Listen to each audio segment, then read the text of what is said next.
శ్రీకాకుళం జిల్లా శ్రీకాకుళం టౌన్లో హెడ్ క్వార్టర్స్లో ఈరోజు రావణ దహన కార్యక్రమం విజయదశమి సందర్భంగా నిర్వహించుకున్నాం. ఎంతో ఉత్సాహంగా ఆనందంగా శ్రీకాకుళం జిల్లా ప్రజల అందరి సమక్షంలో మొట్టమొదటిసారి ఇటువంటి ప్రోగ్రాం ఇక్కడ చేస్తున్నాం. దానికి ఊహకందని విధంగా ప్రజలు కూడా ఇక్కడ విచ్చేసి ఆశీర్వదించడం చాలా ఆనందంగా ఉంది. నేను కూడా ఇందులో పాల్గొనే అవకాశం నాకు దక్కడం చాలా ఆనందంగా ఉంది. గతంలో చూసుకుంటే ఉత్తర భారతదేశంలో ఇటువంటి ప్రోగ్రామ్స్ జరుపుకునే వాళ్ళం. ఈరోజు రాష్ట్రం దేశం అంతా కూడా ఒకే రకంగా అన్ని కార్యక్రమాలు కూడా జరుగుతున్నాయనంటే దానికి ప్రధానమైనటువంటి కారణం ప్రతి ఒక్కరు కూడా భారతీయులు అందరూ కూడా ఐకమత్యంగా ఇటువంటి కార్యక్రమాల్లో పాల్గొని అందరూ కూడా కలిసికట్టుగా చేయడం జరుగుతుంది. అందుకోసం ఇటువంటి ప్రోగ్రామ్స్ ఎక్కడ జరిగినా సరే ప్రజల తాలూకు ఆశీర్వాదం ఉండాలి. ఆ రకంగా జిల్లాలో కూడా చాలా సక్సెస్ఫుల్గా చేశారు. దీన్ని నిర్వహించిన సంతోష్ గారు, సురేష్ గారు వాళ్ళకు కూడా ప్రత్యేకమైనటువంటి ధన్యవాదాలు తెలియజేసుకుంటున్నాం. ఇది ఒక స్ఫూర్తి. భవిష్యత్తులో కూడా మనం చూస్తున్నాం. గతంలో మన రథసప్తమి ఉత్సవాలు చేశాం. నిన్న విజయవాడలో జరిగిన ఉత్సవం చాలా సక్సెస్ఫుల్గా చేశారు, పార్టిసిపేట్ చేశాను. అంటే ఒక ఆధ్యాత్మిక కార్యక్రమాలు కానీ, పండగ కార్యక్రమాలు కానీ, ఉత్సవ కార్యక్రమాలు కానీ చేసినప్పుడు ప్రజలు ఏ రకంగా దాంట్లో మమేకం అవుతున్నారు అనడానికి ఇవన్నీ ఉదాహరణ. అవి ఖచ్చితంగా సమాజంలో మనం చేస్తూనే ఉండాలి. చంద్రబాబు నాయుడు గారు అలాగే మన ప్రభుత్వం దాని మీద ప్రాధాన్యత ఇస్తూ ఆ కార్యక్రమాలన్నీ కూడా చేస్తున్నారు. అయితే ఇదంతా ఒక రకమైనటువంటి పండగ అయితే దేశంలో మరొక పండగ కూడా ఈ యొక్క సందర్భంగా మొదలైంది. అదేంటనంటే GST 2.0 రిఫార్మ్స్ పండగ. ఒక ఉత్సవ రూపంలో, బచత్ ఉత్సవ రూపంలో దేశ ప్రధానమంత్రి నరేంద్ర మోదీ గారు దేశ ప్రజలందరికీ కూడా ఎర్రకోట పైనుంచి ఆగస్టు 15వ తేదీన ఒక హామీ ఇచ్చారు. ఈసారి దివాళీకి, దీపావళికి ఒక బంపర్ ఆఫర్ భారతీయులందరికీ కూడా అందిస్తామని. దానికి అనుగుణంగా ఈరోజు GST ఏవైతే రేట్లు ఉన్నాయో అవన్నీ కూడా అనేకమైనటువంటి ప్రోడక్ట్స్కి GST తాలూకా రేట్స్గా తగ్గించారు.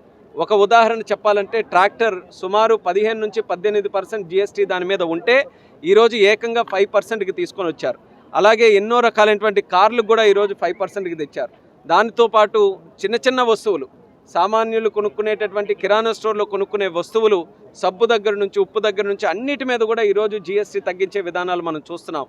రైతులకి ముఖ్యంగా ఒక పక్కన ట్రాక్టర్లు, అలాగే ఫార్మ్ ఎక్విప్మెంట్ కానీ, ఫార్మ్ ఇన్పుట్స్ కానీ, యూరియా కానీ అలాంటివన్నిటి మీద కూడా GST ఏదైతే ఉందో అన్నిటిని కూడా తగ్గించడం జరిగింది. మందుల మీద కూడా తగ్గించడం జరిగింది. ఇవన్నీ కూడా భారతీయులు ఒక పండగ వాతావరణంలో ఈ యొక్క GST రిఫార్మ్స్ని స్వాగతిస్తూ వాళ్ళందరూ కూడా సెలబ్రేట్ చేసుకుంటున్నారనంటే ప్రధానమంత్రి గారు ఎంత పెద్ద ఆలోచనతో ఈ యొక్క కార్యక్రమం చేశారో మనం అందరం కూడా గమనించాలి.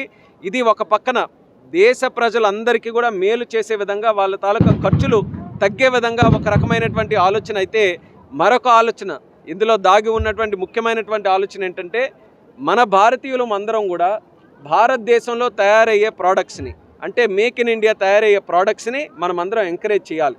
వీలైనంత వరకు మనం ప్రతిరోజు ఏ వస్తువు కొన్నా, నెలకు ఏ సరుకులు తెచ్చుకున్నా, మన భవిష్యత్తు కోసం ఏదైనా ఒక వస్తువు, యంత్రం కొన్నా సరే ఎంతవరకు అది మేక్ ఇన్ ఇండియాలో తయారవుతుంది, మన భారతదేశంలో ఎంతవరకు దాన్ని డిజైన్ చేసి తయారు చేస్తున్నారన్న దాని మీద కాస్త మనం దృష్టి పెట్టి మన భారతీయ తయారీ రంగానికి కానీ మనం ప్రోత్సాహం అందించగలిగితే, ఎవరి మీద ఆధారపడకుండా ఆత్మనిర్భర్ భారత్ ఏదైతే మన ప్రధానమంత్రి గారు ఒక పిలుపిచ్చారో ఆ ఆత్మనిర్భర్ భారత్ అనేది మనం సాధించుకోవడానికి ఈ యొక్క మేక్ ఇన్ ఇండియా ప్రోగ్రాం మనందరికీ కూడా చాలా అవసరమైనటువంటిది. అందుకనే ప్రధానమంత్రి గారు కానీ, కేంద్ర మంత్రులుగా మేము కానీ, మన రాష్ట్ర ముఖ్యమంత్రి వర్యులు కానీ చంద్రబాబు నాయుడు గారు కానీ మేమందరం కూడా ఈరోజు పిలుపునిచ్చేది స్వదేశీ వస్తువుల్ని మనం అందరం కూడా ప్రోత్సహిద్దాం. ఎక్కడ అవకాశం ఉంటే మనం ఖర్చు పెట్టేటటువంటి ఒక రూపాయిలో ఆ రూపాయితో మేక్ ఇన్ ఇండియా ప్రోడక్ట్ ఎంతవరకు కొనగలమో ఒకసారి దృష్టి పెట్టి మనం కూడా ఆలోచన మొదలు పెట్టాలని కూడా ఈ సందర్భంగా తెలియజేస్తున్నాను. దాంట్లోనే భాగంగా శ్రీకాకుళం జిల్లాలో కూడా ఎన్నో సెల్ఫ్ హెల్ప్ గ్రూప్స్, చిన్న చిన్న వ్యాపారస్తులు, చిన్న చిన్న MSMEs చిన్న చిన్న వస్తువులు తయారు చేస్తున్నారు. అటువంటి వస్తువులు మనకి తెలియకపోవడం వల్ల, దానికి మార్కెటింగ్ లేకపోవడం వల్ల, పబ్లిసిటీ లేకపోవడం వల్ల, వాళ్ళకి ఎక్కడ అవకాశం రాకపోవడం వల్ల వాళ్ళు ఎంత మంచి క్వాలిటీ ప్రోడక్ట్స్ తయారు చేసినా సరే కొనే పరిస్థితి ఈరోజు లేదు. దాన్ని దృష్టిలో పెట్టుకొని చిరు వ్యాపారస్తులకి, మన సెల్ఫ్ హెల్ప్ గ్రూప్స్కి, మేక్ ఇన్ ఇండియా ప్రోడక్ట్స్కి పెద్ద ఎత్తున ఊతమిచ్చే విధంగా ఈ స్వదేశీ ప్రోగ్రామ్ని కూడా మనం అందరం కూడా ముందుకు నడిపిస్తున్నాం. నా శ్రీకాకుళం జిల్లా వాసులు కానీ, రాష్ట్ర ప్రజలు కానీ, దేశ ప్రజలందరికీ కూడా నేను కోరుకునేది, ఎంతవరకు అవకాశం ఉంటే మనం ప్రతిరోజు కొనుక్కునే వస్తువులు కానీ, మనకు అవసరమైనటువంటి వస్తువులు కానీ మనం మేక్ ఇన్ ఇండియా ప్రోడక్ట్స్ని ఎంకరేజ్ చేద్దాం, పర్చేస్ చేద్దాం. అది ఈ యొక్క జిఎస్టీ 2.0 రిఫార్మ్స్లో కూడా దాగి ఉన్నటువంటి ఒక సందేశం. ఒక పక్కన కన్జ్యూమర్స్కి మనం లబ్ధి చేకూరుస్తున్నాం ఖర్చు తగ్గించి, మరొక పక్కన మన మ్యానుఫ్యాక్చరర్స్ కూడా మనం అందరం కూడా ప్రమోట్ చేయాలి.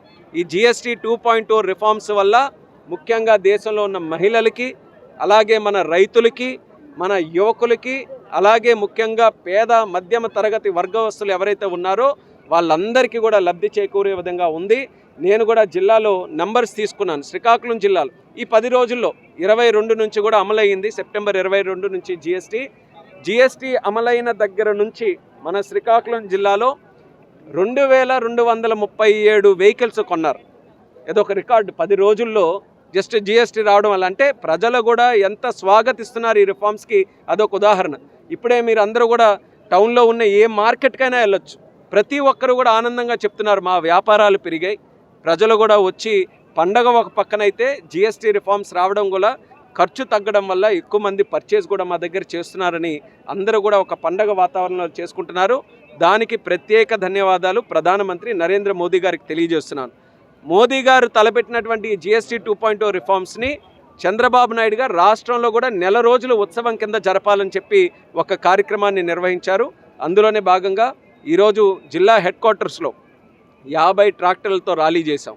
ర్యాలీ చేస్తున్నప్పుడు ప్రధాన మార్కెట్లు కానీ ప్రధానమైన మార్గాలు కానీ వెళ్తే అక్కడ ఉన్నటువంటి వ్యాపారస్తులందరూ కూడా ఆనందంగా వాళ్ళందరూ కూడా చిరునవ్వుతో ఈ యొక్క జిఎస్టీ 2.0 రిఫార్మ్స్ని వాళ్ళందరూ కూడా అభినందించారు.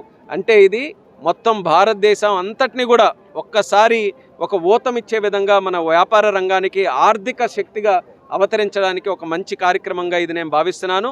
దీన్ని సక్సెస్ఫుల్గా మనం ముందుకు నడిపించాలి.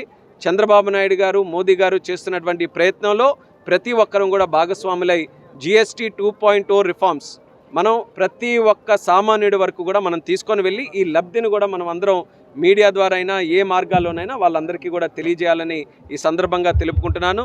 జిఎస్టీ 1.0 దేశంలోనే పెనుమార్పు. అప్పటి వరకు కూడా కామన్ ట్యాక్స్ ఎక్కడా కూడా రాష్ట్రాల మధ్యలో లేదు. అది జిఎస్టీ 1.0 ఆ ప్లాట్ఫామ్ అందిస్తే ఈరోజు టేక్ ఆఫ్ అవ్వడానికి జిఎస్టీ 2.0 మనకు ఉపయోగపడుతుంది. ఆ కార్యక్రమం రేపు జరిగే కార్యక్రమాల్లో కూడా ఎప్పటికప్పుడు రాష్ట్ర ప్రభుత్వం తరపున అన్ని కార్యక్రమాలు కూడా ముందుకు నడిపిస్తాం. ఓకే.